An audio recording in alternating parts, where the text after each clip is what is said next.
हाय दोस्तों, हमारी YouTube channel पर आपका स्वागत है। देख सकते हो हम खेत पर आए हैं और खेत पर आने के बाद हमने देखा कि गेहूं काफ़ी आने लग गए।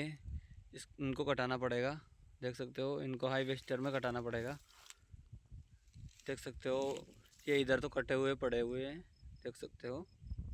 और इधर भी ये हमारा ट्रैक्टर खड़ा है और इधर भी हमारे गेहूँ हैं, देख सकते हो। इधर आपको पता है कि इधर लहसुन था, तो लहसुन हमने खोल कर घर पर डाल चुके हैं।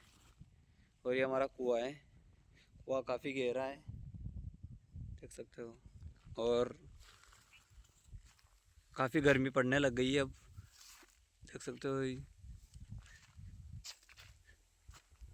ये हमारे घर जाने का रास्ता है इधर।